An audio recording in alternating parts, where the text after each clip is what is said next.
Selamat hari Minggu, saya percaya kita masuk dalam level kemuliaan yang lebih besar lagi. Pada edisi Voice of Pentecost kali ini, kita akan membahas faith and risk atau iman dan resiko. Berapa banyak saudara yang mau hidup tanpa resiko? Berbisnis tanpa resiko, menikah tanpa resiko, atau untuk yang anak muda, pacaran tanpa resiko sakit hati. Apa sih resiko itu? Resiko adalah sesuatu yang buruk yang tidak sesuai dengan harapan kita. Tetapi rasanya tidak mungkin kita hidup tanpa resiko. Karena dunia yang kita kenal hari ini adalah dunia yang telah dirusakkan oleh dosa. Kejadian 8 ayat 22 mengatakan, selama bumi masih ada, takkan berhenti-henti musim menabur dan menuai, dingin dan panas, kemarau dan hujan, siang dan malam. Oleh sebab itu, selama bumi masih ada, maka yang namanya resiko akan terus ada.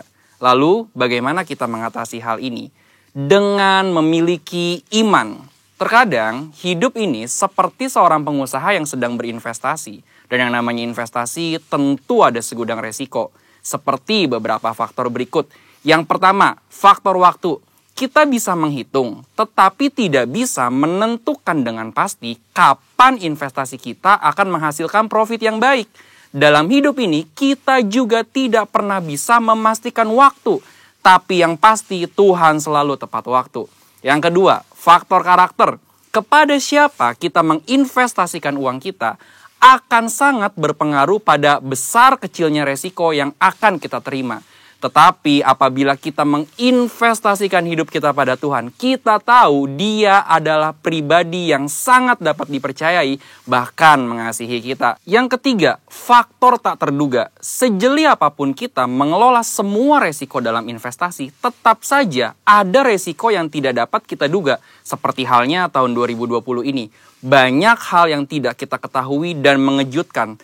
Tetapi Tuhan tahu, maka dari itu memiliki iman menjadi sangat penting. Sama halnya dengan investasi yang memiliki segudang resiko. Hidup kita hari ini juga dipenuhi dengan resiko dan bahaya. Tetapi memiliki iman dan menginvestasikannya kepada Tuhan menjadi hal yang sangat penting pada titik ini. Karena ketika kita memiliki iman, ada 3 hal yang akan kita alami. Dengan iman, kita mendapatkan kepastian janji-janji Allah. Dengan iman, kita mendapatkan perkenanan Allah. Dengan iman, kita memperluas kerajaan Allah di bumi. Seperti yang Ibrani 11 ayat 6 katakan. Tetapi tanpa iman, tidak mungkin orang berkenan kepada Allah. Sebab barang siapa berpaling kepada Allah, ia harus percaya bahwa Allah ada. Dan bahwa Allah memberi upah kepada orang yang sungguh-sungguh mencari Dia. Resiko akan selalu ada dan tidak bisa kita hindari di dalam dunia yang telah dirusakkan oleh dosa ini. Tetapi kita, orang Pentakosta, tidaklah harus menjadi takut akan hal ini. Melainkan mempergunakan iman untuk dapat mengelola setiap resiko yang ada dalam kehidupan. Ini masa-masa yang penting untuk menguatkan kembali kepercayaan kita kepada Tuhan. Karena Dia sangat dapat dipercayai. Dan ketika kita berhasil mengelola semua resiko itu dengan iman, maka kita akan memperoleh profit, yaitu janji dan perkenanan Tuhan. Maka sebagai orang Pentakosta, hari ini jangan ragu untuk menginvestasikan iman dan seluruh kehidupan kita kepada Tuhan Yesus Kristus. Tuhan memberkati.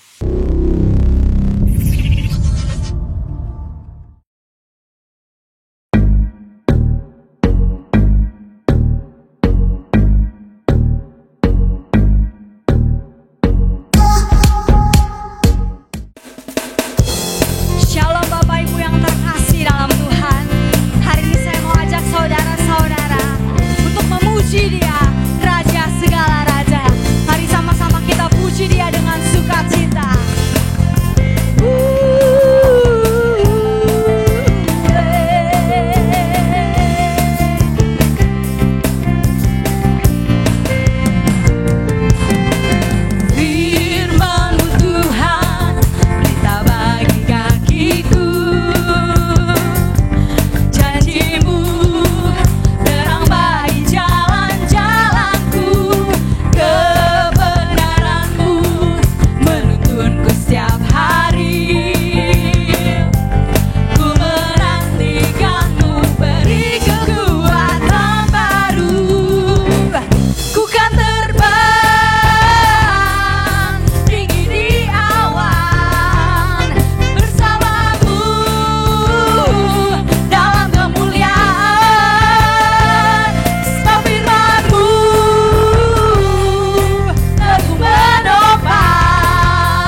Haleluya Tuhan.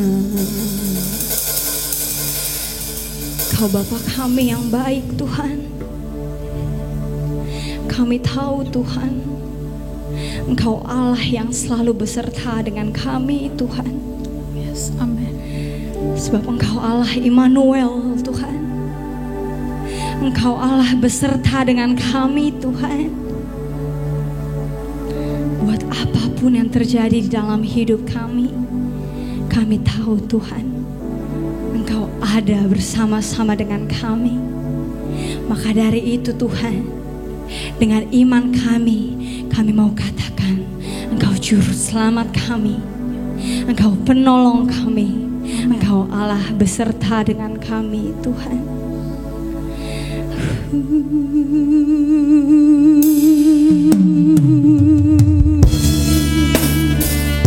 Terima kasih Tuhan. Kami tahu Engkau Allah Immanuel Bapa. Kami tahu Engkau Allah yang selalu beserta dengan kami Tuhan. Terima kasih.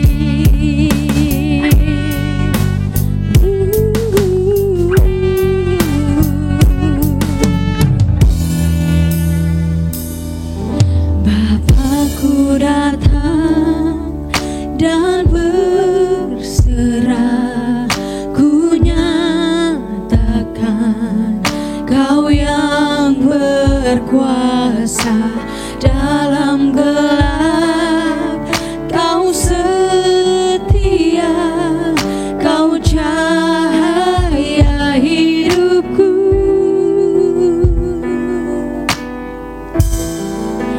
Kau kuatkan aku bertahan. Kau harapan dalam kesesakan. Kau buktikan kesetiaan-Mu Tuhan. Engkau Allah Immanuel.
Immanuel, Immanuel.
kami.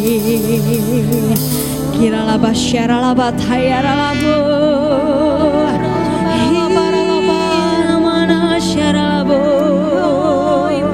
Mari saudara-saudara yang terkasih dalam Tuhan, hari ini adalah hari perjumpaan kita dengan Tuhan. Hari ini adalah waktunya kita ketemu dengan Tuhan. Mari kita angkat penyembahan kita dengan kekuatan, dengan segenap kekuatan, dengan segenap iman. Kita sembah Dia, Allah Immanuel, Allah yang beserta dengan kami. Haleluya, haleluya.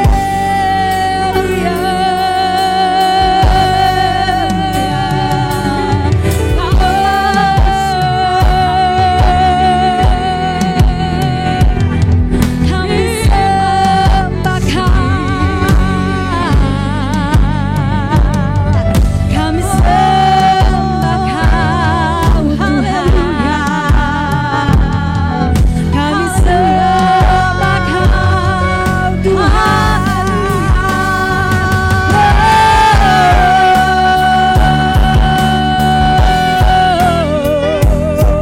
Kami angkat pujian, segala hormat kemuliaan yang terbaik datang dari Tuhan. Kami sembah Kau, kami sembah Kau. Haleluya, haleluya. Engkau Allah kami yang perkasa, Engkau Allah kami yang dahsyat. Terima kasih Tuhan, kami angkat penyembahan, kami angkat pujian, segala hormat kemuliaan, segala hormat kemuliaan, pujian dan penyembahan hanya bagi nama-Mu, Raja Raja.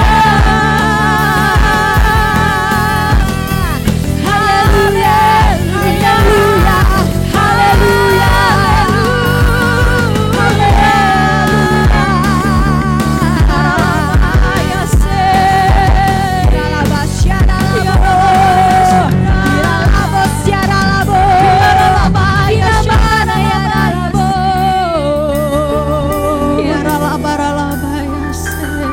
Mari saudara-saudara yang terkasih dalam Tuhan,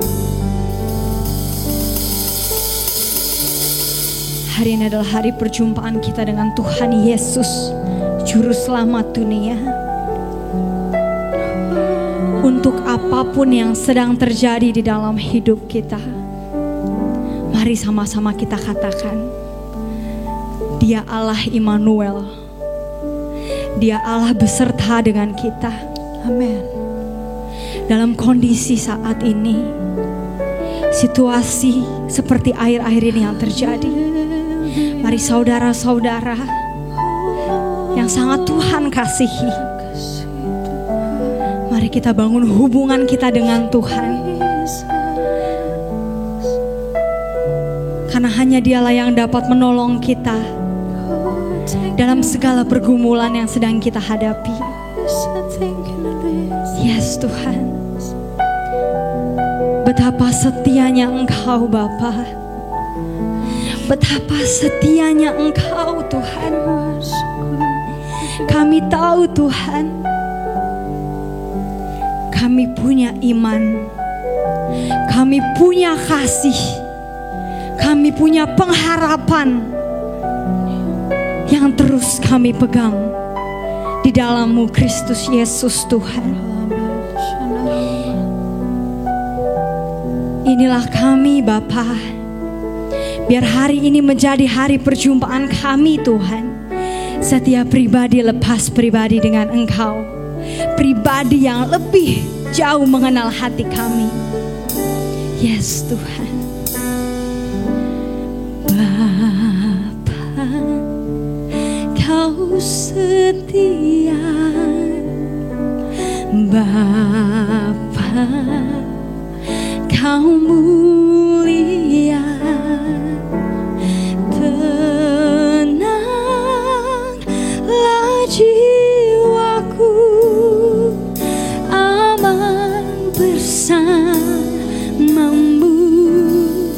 lebih dari harta,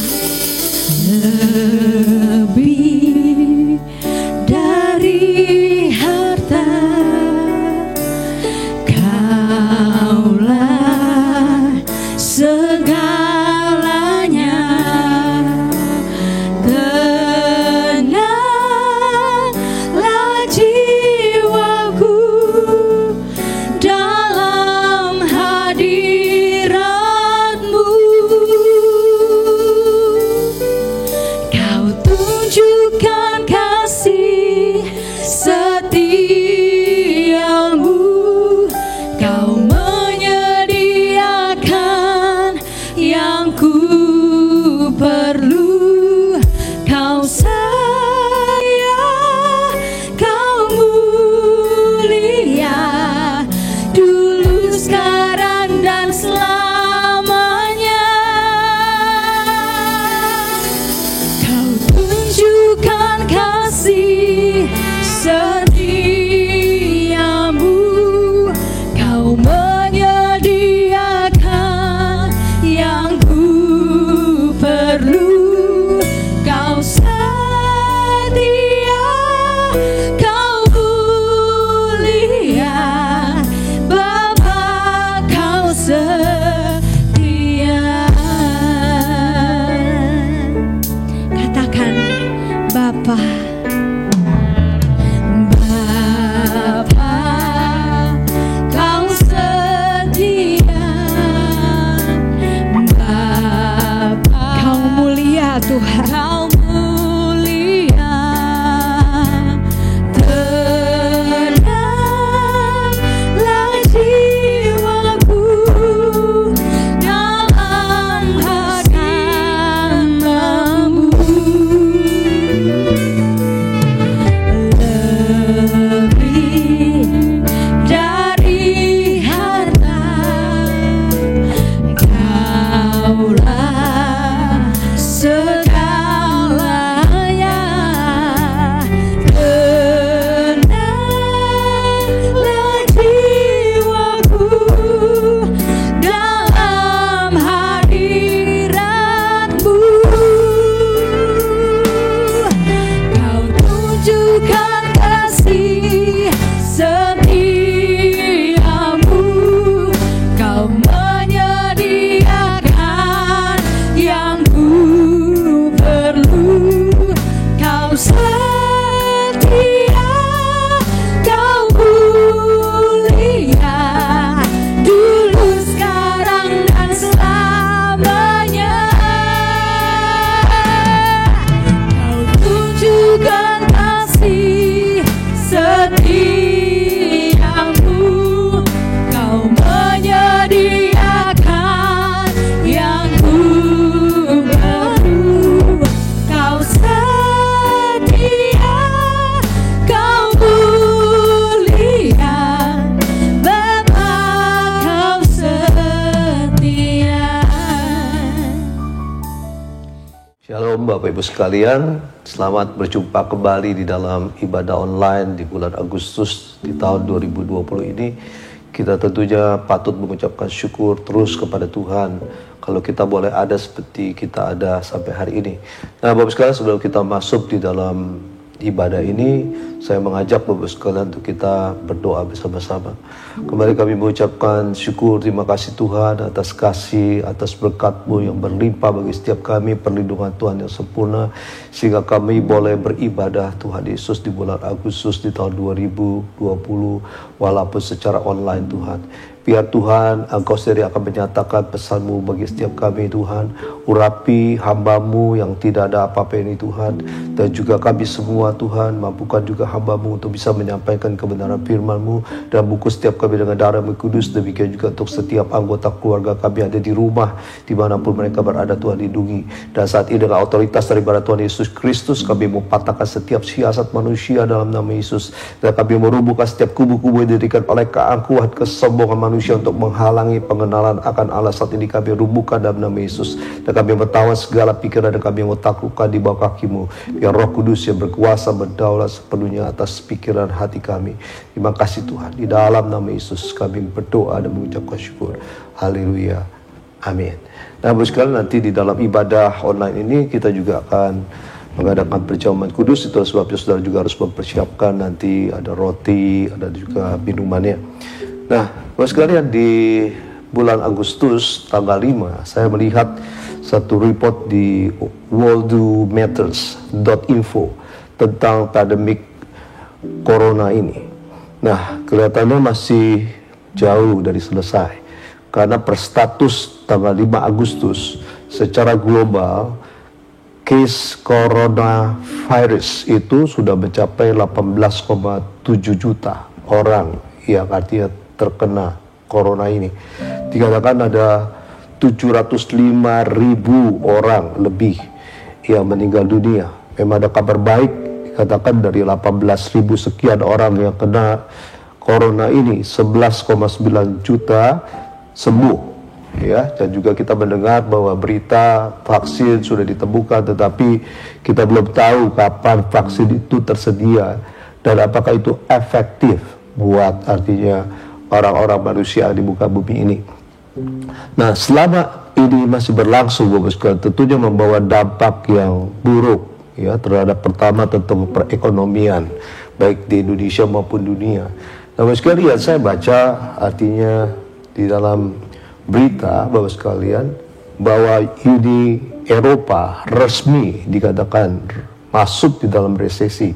Di dalam ekonomi kuartal 2 tahun 2020 kembali mengalami kontraksi sebesar 11,9%, minus 11,9%. Dikatakan perolehan produk domestik bruto (PDB) di tengah pandemik virus corona ini membuat masuk ke jurang resesi, ya, dikatakan yang paling buruk selama dalam sejarah.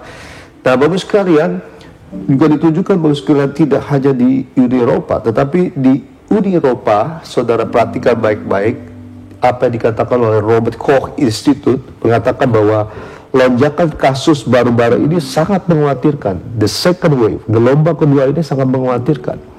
Jadi banyak negara Eropa sudah mengalami gelombang pertama, mereka berpikir bahwa sudah selesai, mereka sudah mulai artinya mencoba menjalankan aktivitas bisnis seperti biasa, tetapi ada gelombang kedua sehingga mengakibatkan sekalian yang namanya perekonomian itu kembali memburuk.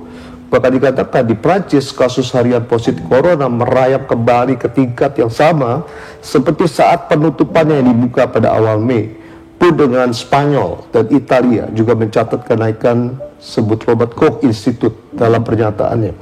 Nah, Bapak sekalian, rupanya Uni Eropa masuk di dalam resesi sudah. Juga negara-negara besar yang lain seperti Jepang, Singapura, Korea Selatan, juga Amerika Serikat, Bapak sekalian. Jadi mereka sudah masuk di dalam resesi ini. Nah, ini akibat daripada pandemik COVID-19. Nah, kalau ini terus berlangsung, Bapak sekalian sudah bisa bayangkan akan banyak negara-negara di dunia yang akan memasuki resesi, yang tentunya dikhawatirkan akan mengakibatkan artinya satu problem, masalah yang lebih besar lagi, masalah sosial. Dimana kalau orang-orang tidak punya pekerjaan, tidak punya makanan, tentunya akan terjadi suasana keadaan yang mengerikan, tentunya yang tidak baik. Nah, itu sebabnya Bapak sekalian, saya mau ajak Bapak sekalian untuk kita semua, ya, untuk saudara sekalian, para jemaat Tuhan di Rayon Saturday, mari kita terus hari-hari ini membangun hubungan yang semakin intim dengan Tuhan.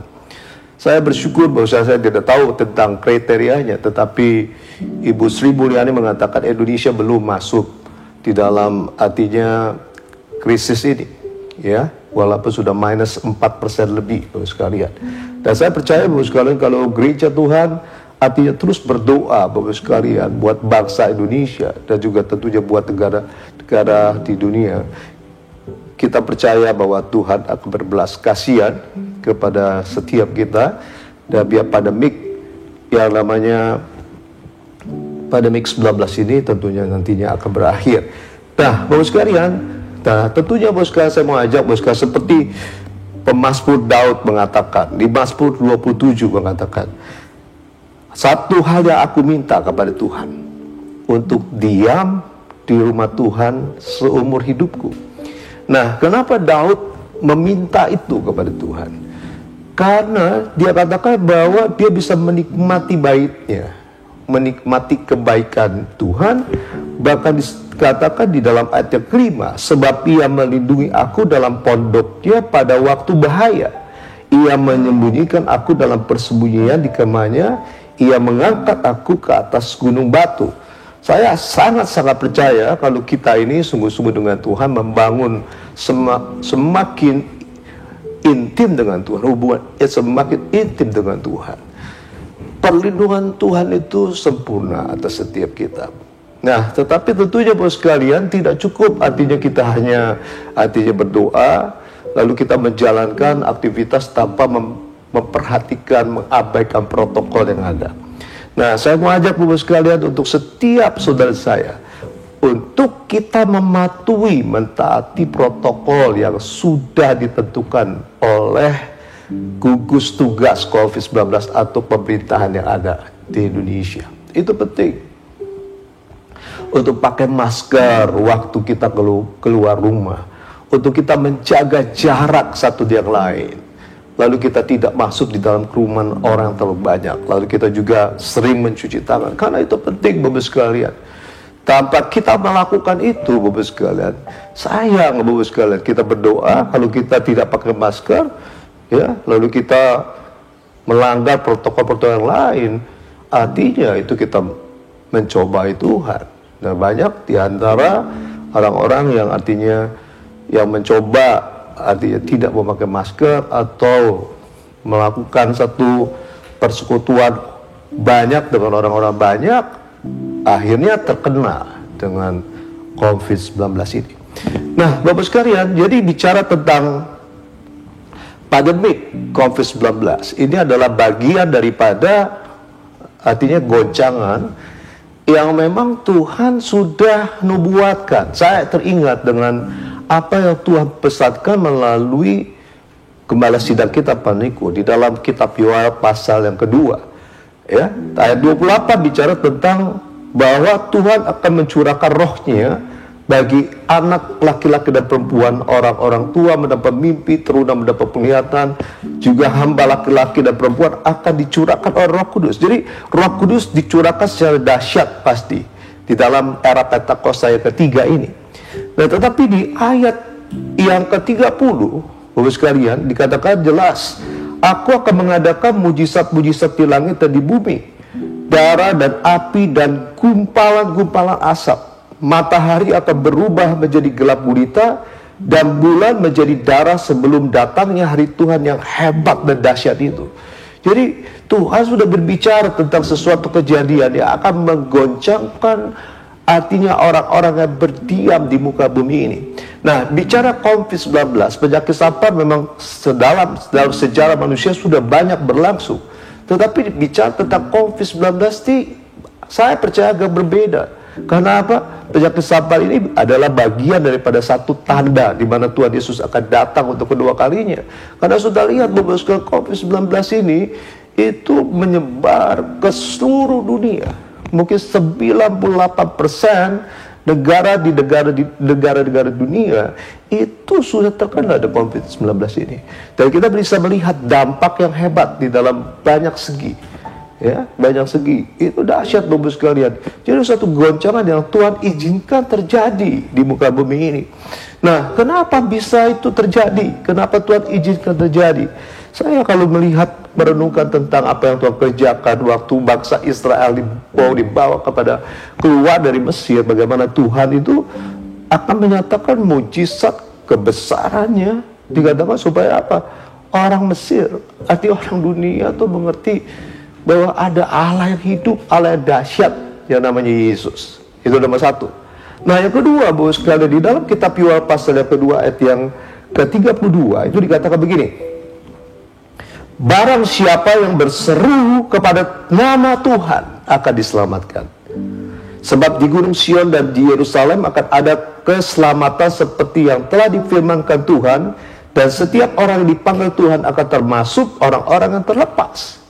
Jadi ada final objective, final goal, ya dari Tuhan sendiri, bahwa dengan pencurahan Roh Kudus ada goncangan yang besar melanda dunia ini, itu ya akan membuat dikatakan barang siapa yang berseru kepada nama Tuhan akan diselamatkan. Nah, hari-hari ini Bapak sekalian, saya percaya banyak orang-orang yang di dalam kebingungan, di dalam kekhawatiran, kecemasan, di dalam tekanan hidupnya Bapak sekalian, itu pasti mereka akan cari pertolongan. Nah, pertolongan kepada siapa? Nah, Bapak sekalian, yang menarik dikatakan Bapak sekalian, dikatakan barang siapa yang berseru kepada, bukan Tuhan saja, dikatakan nama Tuhan. Jadi ada nama Tuhan disebut. Nah, nama Tuhan itu siapa Bapak sekalian? Nah, ini kita mesti mengerti. Ya, Bapak sekalian, di dalam Alkitab, Bapak sekalian, di dalam Filipi pasal kedua ayat ke-8, saudara lihat nama itu siapa? Dikatakan dalam keadaan sebagai manusia, ia merendahkan dirinya dan taat sampai mati, bahkan sampai mati di kayu salib. Itulah sebabnya Allah sangat meninggikan dia dan mengaruniakan kepadanya nama di atas segala nama, supaya dalam nama, nah ini dia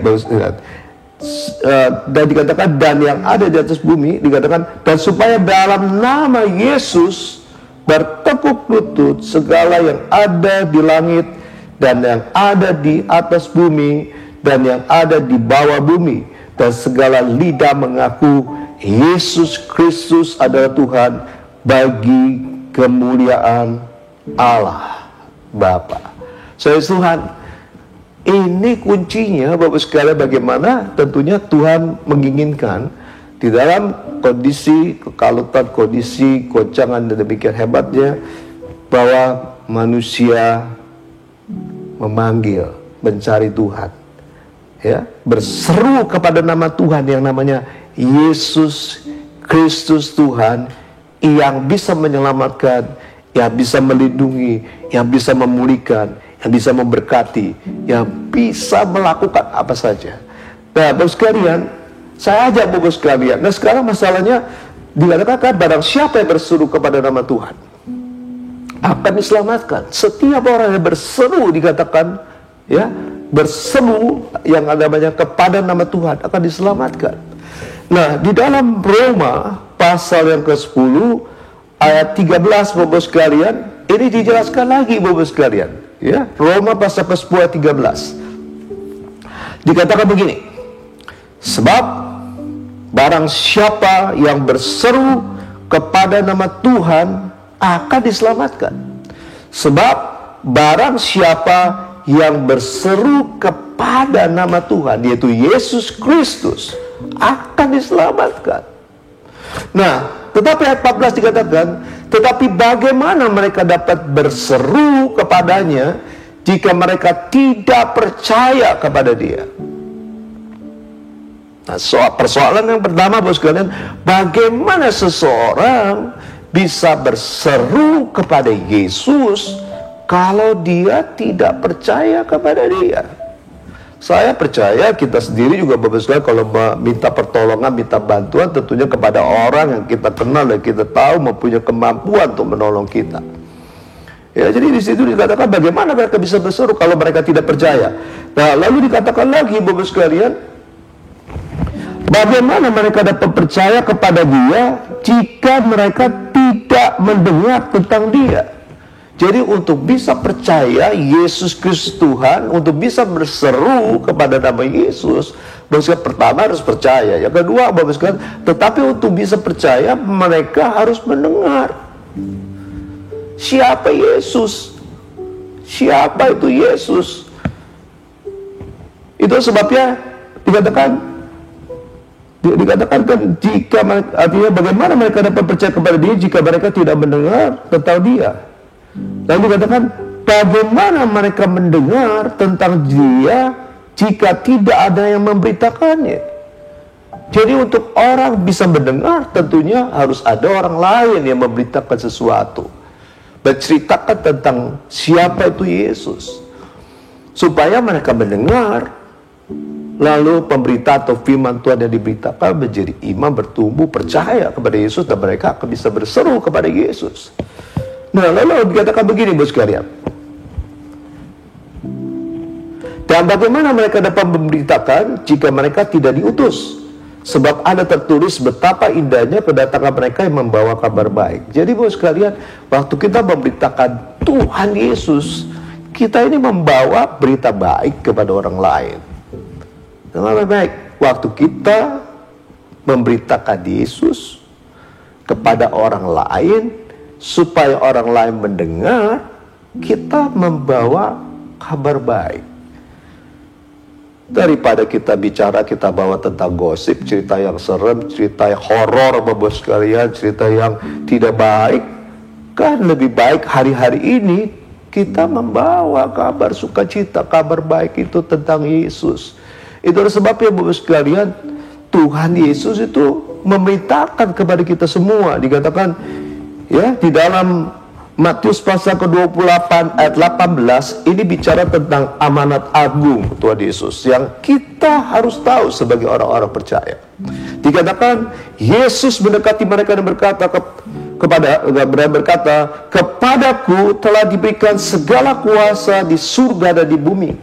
Karena itu pergilah, jadikan semua bangsa muridku, dan baptislah mereka dalam nama Bapa dan Anak dan Roh Kudus, dan ajarkanlah mereka melakukan segala sesuatu yang telah kuperintahkan kepadamu, dan ketahuilah aku menyertai kamu senantiasa sampai akhir zaman. Tuhan memerintahkan setiap kita, orang-orang yang percaya, untuk pergi menjadikan seluruh bangsa menjadi muridnya Tuhan. Itu bicara tentang amanat agung. Amanat agung pengertian kedua seperti ditulis dalam Markus pasal ke-16. Lalu dikatakan begini, lalu ia berkata kepada mereka, kepada murid-muridnya, pergilah ke seluruh dunia, beritakanlah Injil kepada segala makhluk. Siapa yang percaya dan dibaptis akan diselamatkan, tetapi siapa yang tidak percaya akan dihukum. Itu perintah Tuhan buat kita semua, bahwa kita sebagai orang-orang yang sudah ditebus, dibayar lunas oleh darah Yesus, kita menjadi orang-orang percaya, kita menjadi orang-orang yang berkemenangan, orang yang diberkati Tuhan, orang-orang yang dilindungi Tuhan. Mari Bapak sekalian, kita melakukan yang namanya amanat agung Tuhan Yesus. Perintah ini penting. Perintah ini sangat penting. Saudara bisa bayangkan Bapak sekalian, itu namanya nyawa seseorang tuh jauh lebih berharga dari apapun juga. Sampai Tuhan Yesus katakan, untuk apa kau memiliki seluruh harta di muka bumi ini tapi kau kehilangan nyawamu.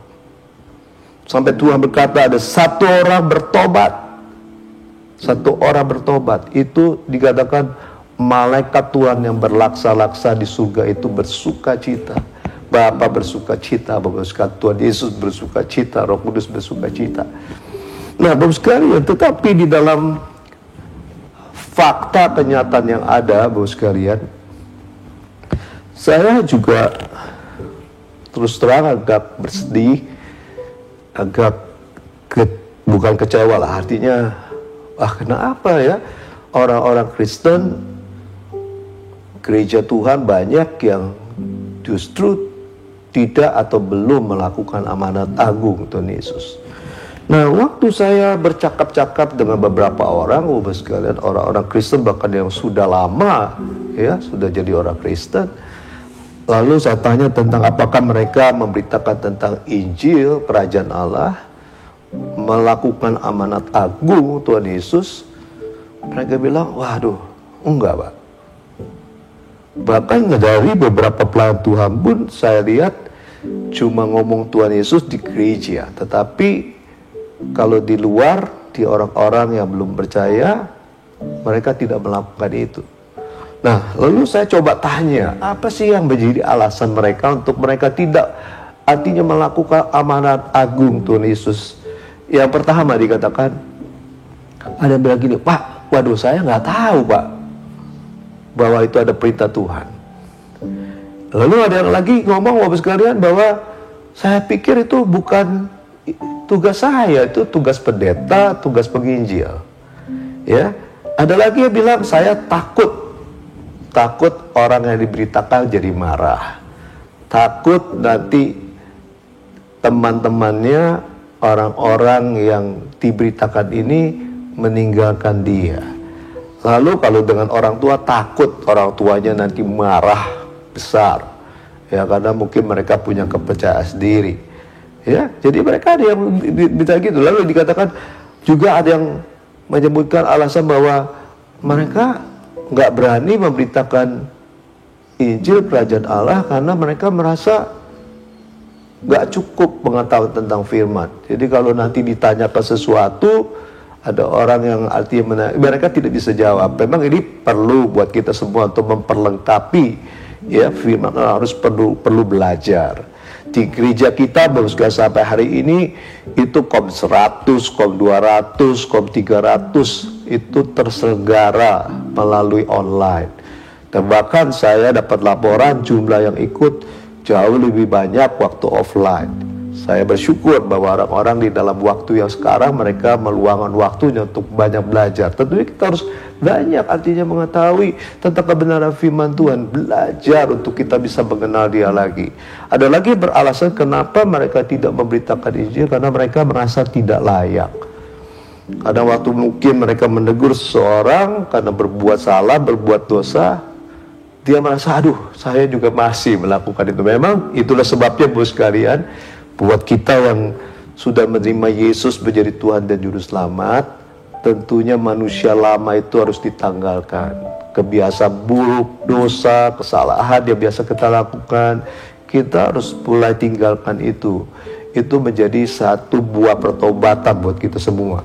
Nah, bos sekalian, jadi saya lihat begini, aduh, sayang sekali kalau misalnya Tuhan yang sudah datang 2000 tahun yang lalu mengorbankan nyawanya, memberikan nyawanya untuk seluruh umat manusia supaya mereka itu tidak binasa, mereka memperoleh hidup yang kekal, ya. Tuhan sudah lakukan 2000 tahun yang lalu, tapi gerejanya tidak memberitakan tentang apa yang Tuhan sudah kerjakan itu buat orang-orang yang belum mengenal Yesus.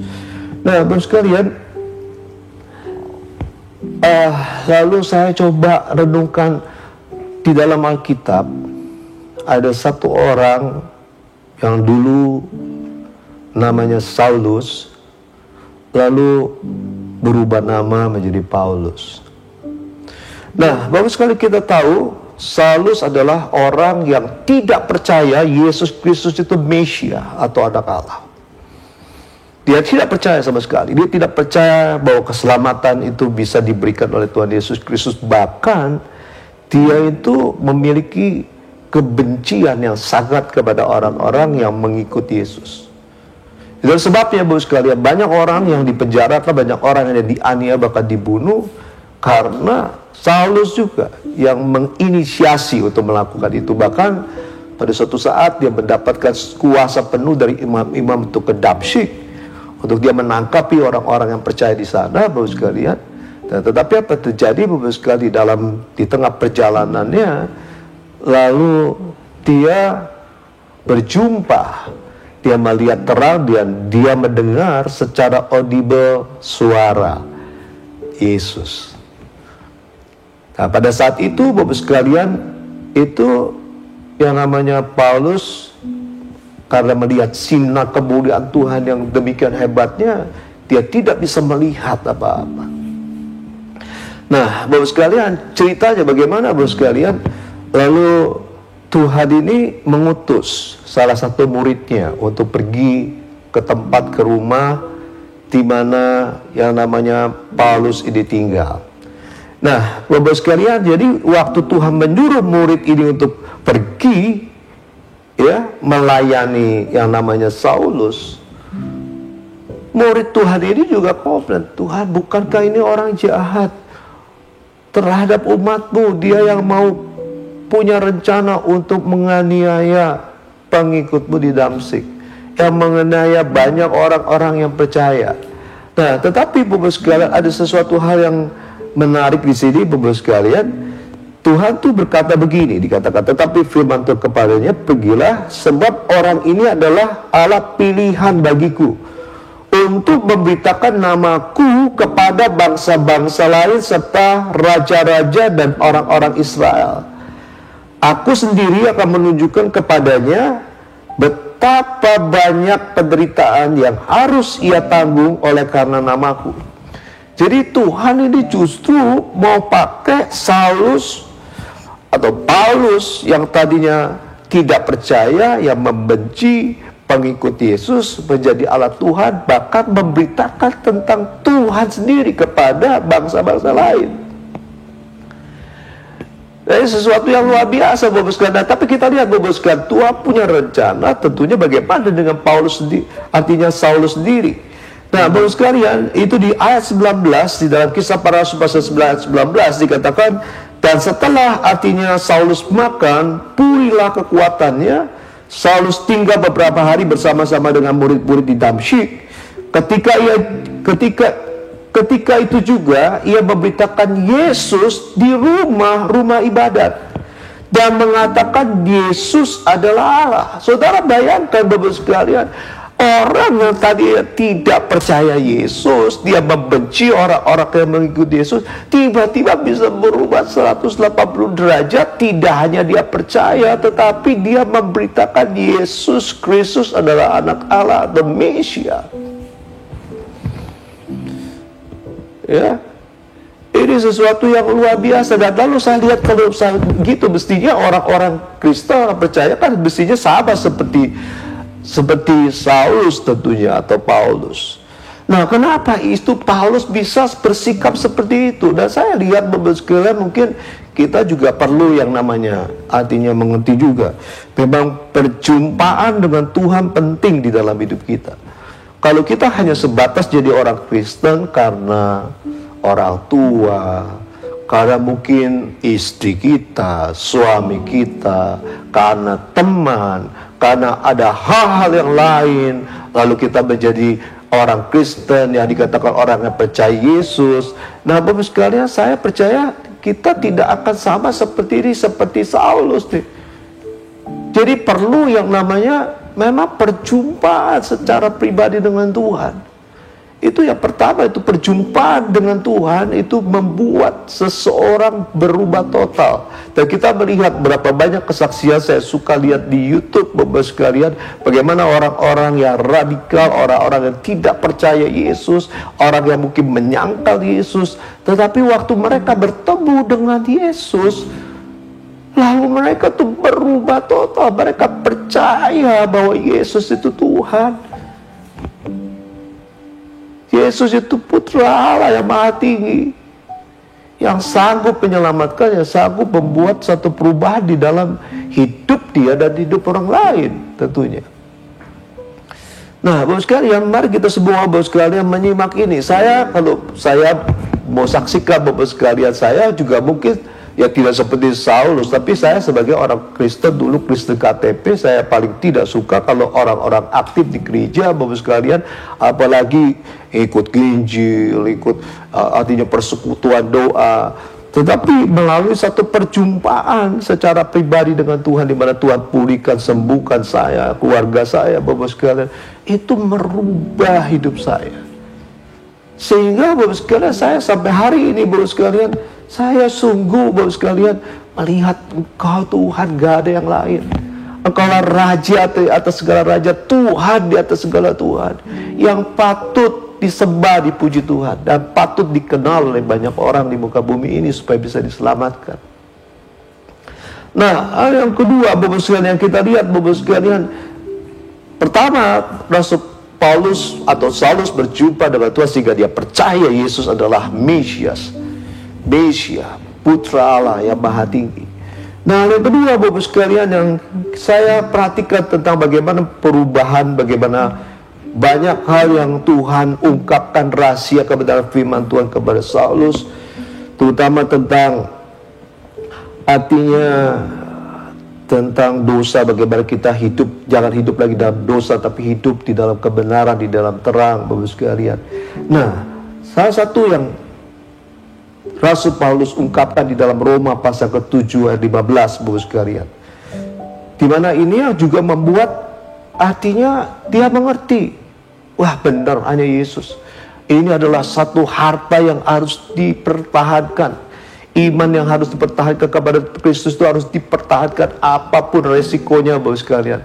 Nah, karena apa, Bapak sekalian? Dia itu mengerti begini, Bapak sekalian. Dalam Roma pasal ke-7 ayat yang ke-15 saya bacakan, Bapak saudara, memang agak panjang supaya saudara juga mengerti, Bapak sekalian, ya. Dikatakan, sebab apa yang aku perbuat aku tidak tahu, karena bukan apa yang aku kehendaki yang aku perbuat, tetapi apa yang aku benci itulah yang aku perbuat. Jadi jika aku perbuat apa yang tidak aku kehendaki, aku menyetujui bahwa hukum Taurat itu baik. Kalau demikian, bukan aku lagi yang memperbuatnya, tetapi dosa yang ada di dalam aku. Ayat yang ke-18 dikatakan, sebab aku tahu bahwa di dalam aku, yaitu di dalam aku sebagai manusia, tidak ada sesuatu yang baik. Sebab kehendak memang ada di dalam aku, tetapi bukan hal berbuat apa yang baik. Sebab bukan apa yang aku kehendaki, yaitu yang baik yang aku perbuat, melainkan apa yang tidak aku kehendaki, yaitu yang jahat aku perbuat. Jadi jika aku berbuat apa yang tidak aku kehendaki, maka bukan lagi aku yang memperbuatnya, tetapi dosa yang di dalam aku. Demikianlah aku dapati hukum ini. Jika aku menghendaki berbuat apa yang baik, yang jahat itu ada padaku. Sebab di dalam batinku aku suka akan hukum Allah, tetapi di dalam anggota-anggota tubuhku aku melihat hukum lain yang berjuang melawan hukum akal budiku, dan membuat aku menjadi tawanan hukum dosa yang ada di dalam anggota-anggota tubuhku. Dikatakan, aku manusia celaka, siapakah yang akan melepaskan aku dari tubuh maut ini? Rasul Paulus menyadari sebagai manusia, karena manusia dikatakan semua manusia sudah jatuh dalam dosa, kehilangan kemuliaan Allah. Dosa, kuasa dosa menguasai kehidupan manusia, sehingga manusia tidak akan bisa berbuat yang baik. Dan kita tahu dikatakan upah dosa adalah maut, kematian yang kekal.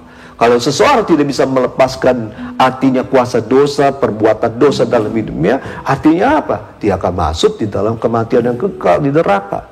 Itulah sebabnya, Bapak sekalian, dia mengatakan, aku manusia celaka, siapakah yang akan melepaskan aku dari tubuh maut ini?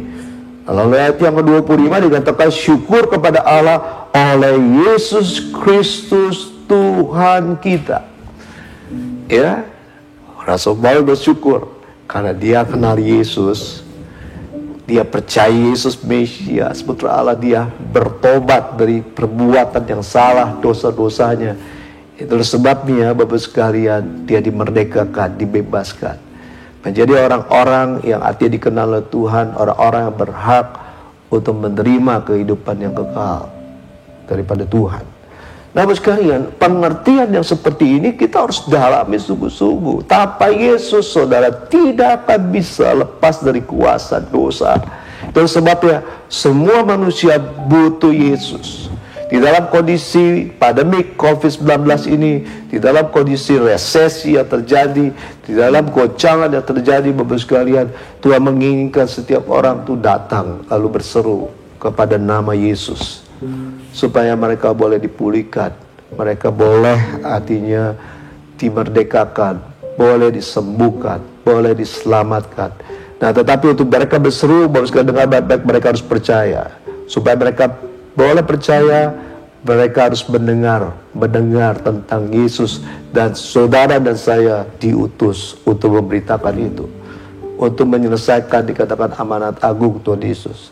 Dan Bapak sekalian, coba kita lihat satu ayat lagi, Bapak sekalian, bagaimana yang namanya Rasul Paulus mengatakan begini, Bapak sekalian.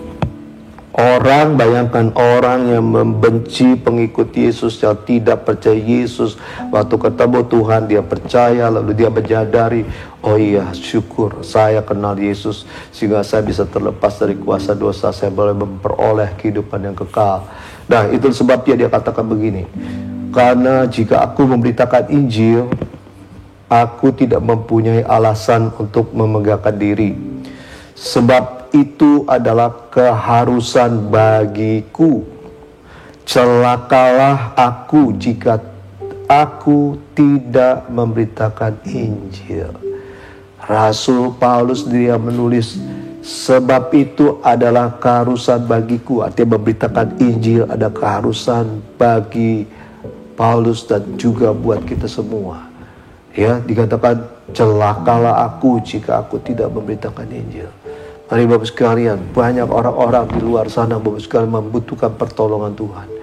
Nah, itu sebabnya Bapak sekalian, mari setiap kita yang sudah menerima keselamatan daripada Tuhan, yang sudah menerima kebaikan, kasih Tuhan, anugerah Tuhan yang luar biasa, mari kita menyelesaikan amanat agung Tuhan Yesus, sehingga apa yang Tuhan kerjakan 2000 tahun yang lalu, Dia berkorban, harus disiksa, mati di kayu salib, menyerahkan nyawanya, itu tidak sia-sia, tetapi bisa dinikmati oleh banyak orang diselamatkan. Dan saya percaya inilah era Pentakosta ketiga, bicara tentang penuaian terbesar dan terakhir sebelum Tuhan Yesus datang untuk kedua kalinya. Inilah kesempatan buat kita semua, satu momentum buat gereja Tuhan di dalam masa pandemi COVID-19 ini. Jangan kita melupakan tentang tugas kita, tentang amanat agung Tuhan Yesus yang harus kita selesaikan. Nah, mari Bapak sekalian, kita akan berdoa dulu Bapak sekalian, dan saudara boleh mempersiapkan perjamuan kudus saudara. Kami mengucapkan syukur, terima kasih Tuhan atas pesan-Mu buat setiap kami Tuhan.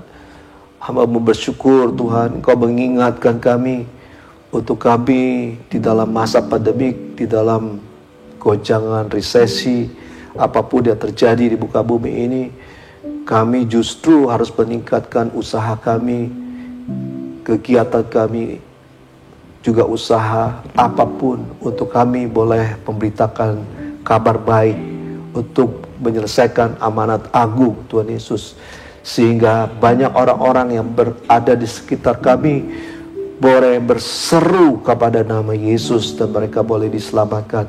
Mereka boleh mengalami perjumpaan dengan Tuhan seperti kami pun sudah berjumpa dengan Tuhan, dan kami boleh dipulihkan, disembuhkan oleh Tuhan.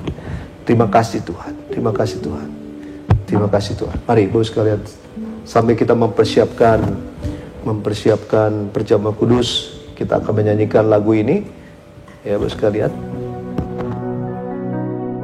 Selidiki aku, lihat hatiku, apakah ku sungguh mengasihi-Mu Yesus. Kau yang Maha tahu dan menilai hidupku, tak ada yang tersembunyi bagi-Mu. Telah kulihat kebaikan-Mu yang tak pernah habis di hidupku. Ku berjuang sampai akhirnya Kau dapati aku tetap setia. Selidiki aku, lihat hatiku, apakah ku sungguh mengasihi-Mu Yesus. Kau yang Maha tahu dan menilai hidupku, tak ada yang tersembunyi bagi-Mu. Telah kulihat kebaikan-Mu yang tak pernah habis di hidupku. Ku berjuang sampai akhirnya Kau dapati aku tetap setia. Saudara kasih Tuhan, mari kita merenungkan akan kasih Tuhan yang luar biasa buat kita semua. Siapakah kita ini sebelum kita bertobat menerima Yesus menjadi Tuhan dan Juru Selamat? Bukankah kita adalah orang-orang berdosa dan kita tahu bahwa dosa adalah maut, kematian kekal di neraka. Tetapi Tuhan Yesus mau datang 2000 tahun yang lalu. Dia rela untuk lahir di tempat yang hina. Dia rela dihina, dianiaya, disiksa hebat. Bahkan dia rela untuk disalib dan akan menyerahkan nyawanya untuk setiap kita. Sehingga setiap kita yang percaya kepada dia tidak binasa, melainkan beroleh hidup yang kekal.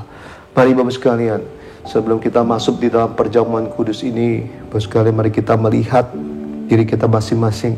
Minta Tuhan menyelidiki setiap kita, melihat hati kita. Apakah kita hari ini sungguh-sungguh mengasihi Tuhan?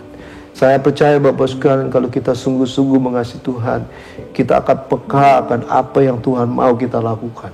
Karena Tuhan menginginkan banyak orang, semua umat manusia diselamatkan, tidak binasa, melainkan beroleh hidup yang kekal.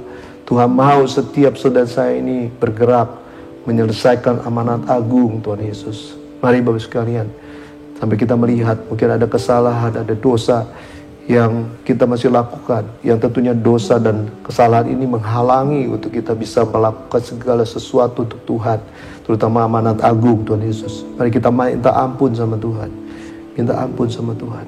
Tuhan, Kau melihat setiap kami, Kau bisa menyelidiki hati kami Tuhan. Tidak ada satupun yang tersembunyi di hadapan-Mu Tuhan. Biar Tuhan Yesus kami datang Tuhan, kami mohon ampun. Biar Tuhan kuduskan, tahirkan kami kembali Tuhan. Biar Tuhan, Roh Kudus kami percaya sudah dicurahkan, sudah dimulai dicurahkan di era Pentakosta yang ketiga. Roh Kudus akan memberikan kemampuan bagi setiap kami Tuhan, untuk menjadi saksi-Mu Tuhan Yesus di Yerusalem, Yudea, Samaria sampai ujung bumi Tuhan. Biar kami boleh menyelesaikan amanat agung Tuhan Yesus, sehingga penuhan terbesar terakhir itu akan terjadi digenapi Tuhan. Terima kasih Tuhan, terima kasih Tuhan Yesus. Hirabashikata tarabashina rabashikata taramashina rabalabalaba. Mari Bapak sekalian, kita akan masuk di dalam perjamuan kudus ini. Mari kita mempersiapkan roti dan anggur kita.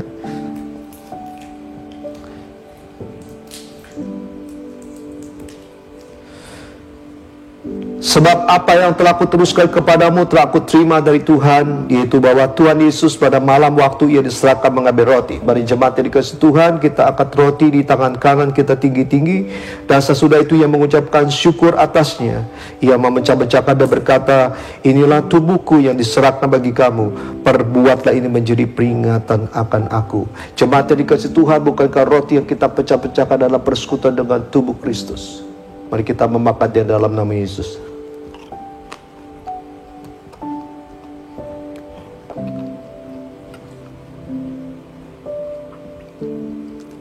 Terima kasih Tuhan. Mari kita angkat cawan anggur kita tinggi-tinggi.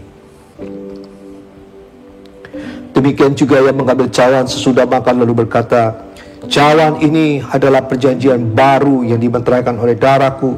Perbuatlah ini setiap kali kamu meminum yang menjadi peringatan akan aku. Jemaat yang dikasihi Tuhan, bukankah cawan anggur yang di atasnya kita ucapkan syukur adalah persekutuan dengan darah Yesus? Mari kita meminumnya dalam nama Yesus. Mari kita mengucapkan syukur kepada Tuhan. Saudara bisa berbahasa roh, mulai berbahasa roh. Hirabashika tataralama sindarabashika tataralama. Hirabashika tataralama sikaralama. Hirabashika tamasika tataralama sindarabashika tataralama sindaralama. Hirabashika tataralama sika tataralama sika tataralama sikaralama. Hirabashikata, kami mengucapkan syukur buat kebaikan-Mu, buat kasih-Mu, buat setiap kami Tuhan, terutama umat-Mu Tuhan yang ada di GBT Paksiring, Mall of Indonesia, dan juga cabang ranting yang lain di Rise Up Today ini. Biar Tuhan terus menjaga, memelihara setiap kami. Dan mari Bapak sekalian, bagi saudara yang mungkin dalam kondisi yang tertekan, saudara dalam keadaan kondisi yang putus harapan, mungkin juga di dalam kondisi yang kurang sehat, saudara juga mungkin ada masalah yang lain, dan saudara membutuhkan pertolongan Tuhan, mari angkat tangan di hadapan Tuhan saat ini. Saya akan berdoa buat saudara. Tuhan, Kau melihat Tuhan jemaat-Mu yang berada di rumah, di mana mereka berada. Tuhan, tolong mereka Tuhan, bangkitkan umat-Mu Tuhan, biar mereka boleh mengalami pengalaman pribadi dengan Tuhan, berjumpa dengan Tuhan. Engkau menyatakan kuasa-Mu, kemuliaan-Mu Tuhan, dengan menolong mereka Tuhan. Engkau menyembuhkan yang sakit. Engkau memberkati Tuhan setiap orang-orang yang dalam kesulitan keuangan, di dalam keluarga-keluarga diberkati Tuhan, dipersatukan lebih kuat lagi dengan tali kasih-Mu, sehingga mereka menjadi keluarga yang harmonis, keluarga yang berbahagia. Tuhan Yesus, terima kasih Bapa. Berkati Tuhan Yesus jemaat-Mu Tuhan, berkati anak-anak muda, berkati anak-anak sekolah minggu. Tuhan, pakai gereja ini secara dahsyat, secara luar biasa untuk menyelesaikan amanat agung. Tuhan Yesus, terima kasih Tuhan. Terima kasih Tuhan Yesus, terima kasih Tuhan.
Mari setiap kita angkat tangan di hadapan Tuhan Yesus Kristus.